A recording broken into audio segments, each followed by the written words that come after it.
back. Work was a bitch, but I mean, it always is. Ian called in sick, which is a miracle. But Sonny decided to give me all of his cast on top of mine to complete by the end of the day.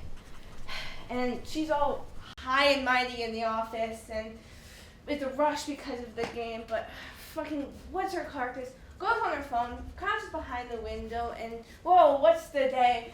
Fiona's wearing freaking purple jeans, but Kai wears purple pants every day.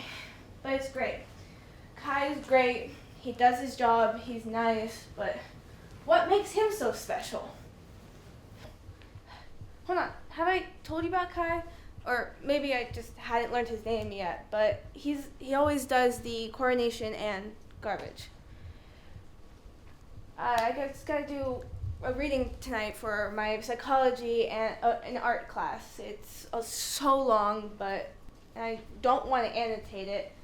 But I just want to be a perfect student who always writes down their notes. What are you writing anyway?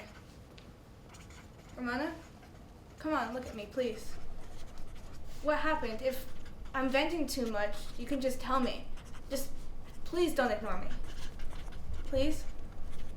Please? Please? Why are you fucking speaking to me? Look at me. All you do is write. You constantly writing. What thoughts play you to possess you where you're constantly writing? You never notice